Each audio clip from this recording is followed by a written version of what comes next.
Hi, I'm Diana. 3 years after losing my mom to cancer, my world turned upside down.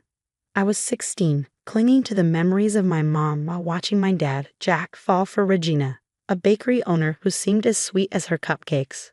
She'll be good for us, Diana. We need to move forward, Dad said, announcing their engagement.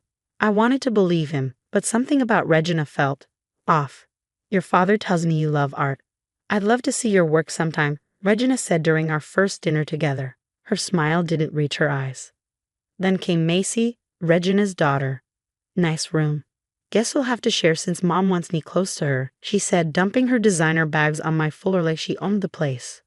I found refuge at the Silverling Gallery after school, where I worked arranging displays. Your eye for detail is remarkable, my boss would say. At least someone appreciated my passion. Patsy, darling, could you help out at the bakery this weekend? Just a few hours, Regina asked one Friday. Those few hours turned into every weekend. Then after school too. No pay, just family duty. But I have my gallery job, I protested. Family comes first, sweetheart. Besides, your little art hobby can wait, Regina said. Mrs. Chen, our elderly neighbor, always seemed to be watering her plants when drama unfolded. Young girl, I see everything from my window, she said one afternoon. Your stepmother reminds me of someone I once knew. Be careful. Even my best friend Lisa noticed the changes. She's all sweet when your dad's around. But I see how she looks at you when he turns away, Lisa whispered over lunch. She made me quit my gallery job, I confided. Says I need to focus on learning the bakery business. She's trying to control everything about you, Lisa said, her eyes narrowing.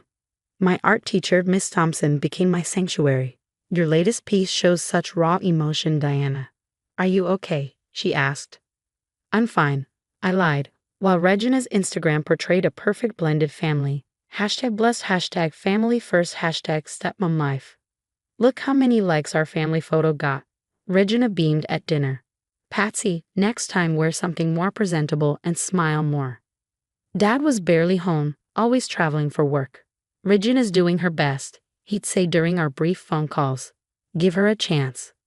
But how could I, when she was erasing everything that made me me, my art, my job, my space? Everything had to fit her perfect family narrative. Remember, Macy whispered one night, her voice like a dagger, Mom always gets what she wants. Always. The way she said it sent chills down my spine. Little did I know, the nightmare was only beginning. With Dad taking more business trips, Regina stopped pretending.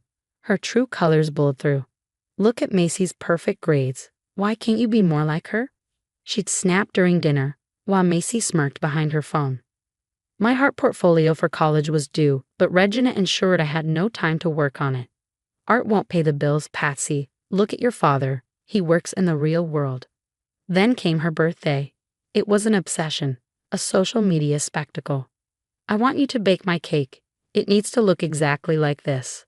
She shoved a magazine photo of an impossibly intricate 4-tier cake into my hands. But I've never made anything that elaborate, I said, my voice trembling. Are you saying you're not capable, after all the time you've spent in my bakery? Regina's eyes glinted with a dangerous malice I'd come to fear. Determined not to fail, I spent hours in the kitchen.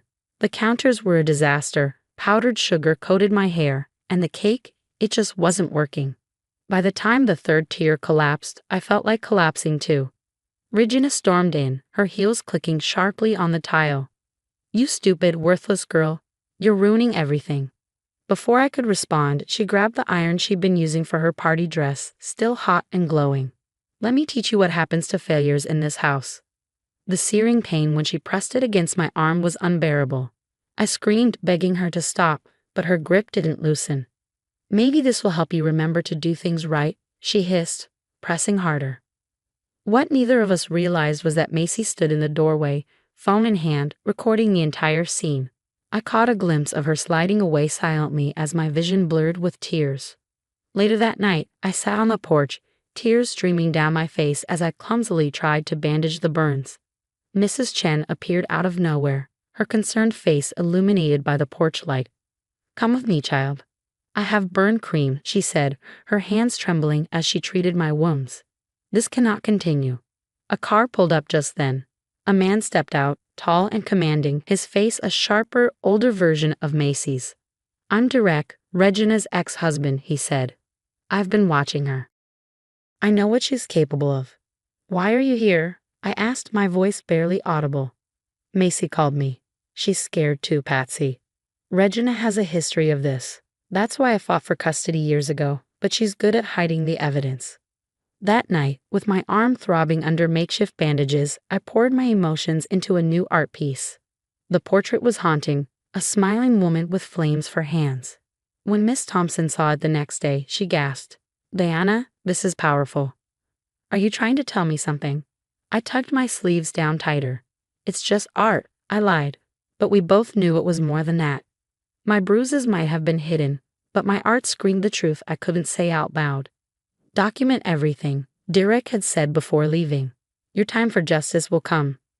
That night, as Regina posted pictures of her store-bought birthday cake on Instagram, #perfect birthday, #blessedmother, I stared at the cracks beginning to show in her perfect facade.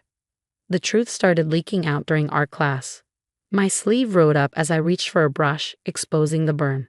"Oh my God, what happened to your arm?"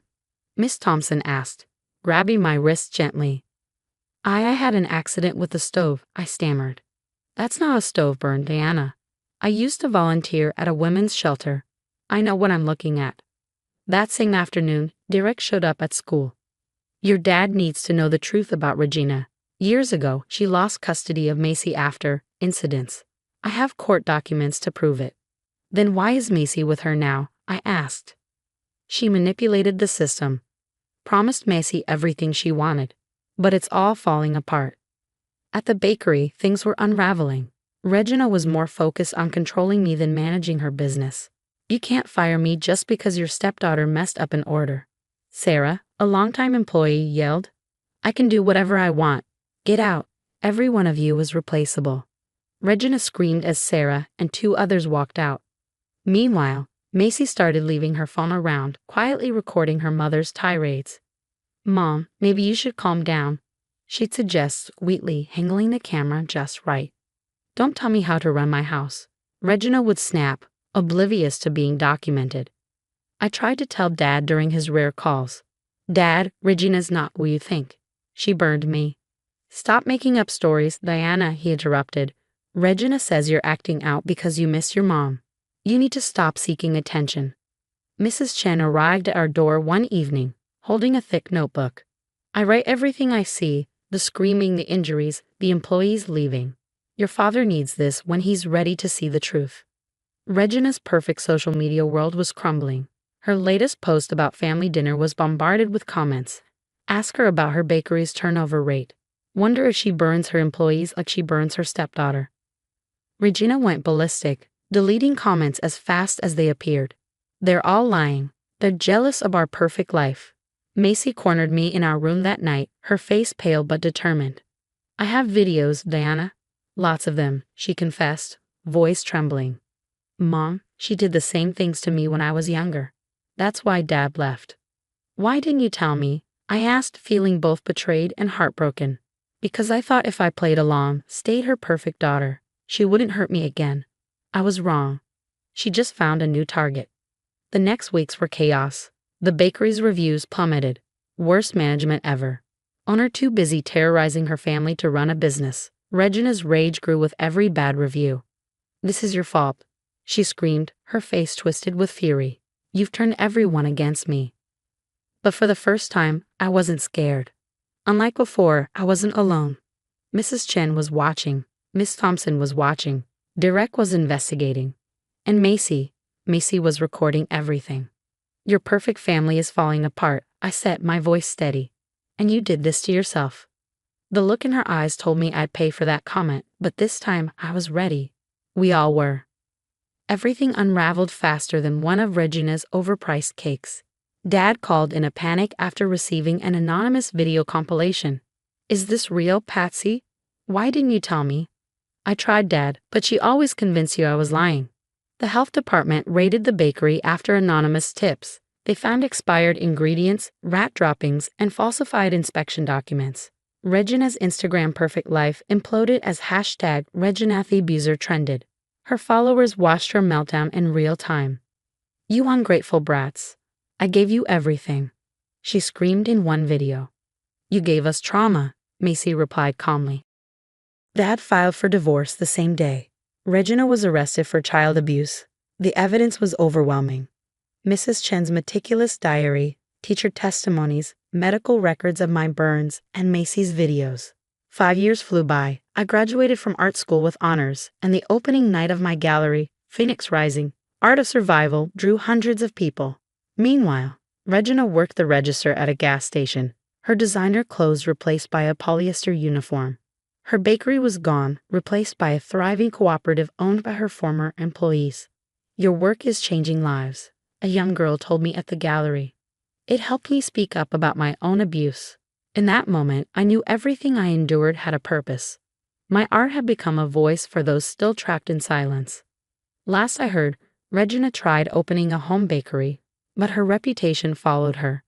No one wanted cakes from the woman whose abuse went viral. I looked around at my success, the gallery, my healing, my chosen family, and realized Regina had given me one thing: the fuel to rise above her flames. And Regina, she's exactly where she deserves to be, alone, watching through a gas station window as her victims thrive without her. But here's the lingering question: is forgiveness truly necessary for healing? I refused to forgive Regina. Even as she lost everything, I succeeded, healed, and built a beautiful life. Forgiveness wasn't part of my journey, and yet, I found peace. What's your take? Should survivors feel pressured to forgive their abusers to complete their healing? Or is it enough to simply let go and move forward?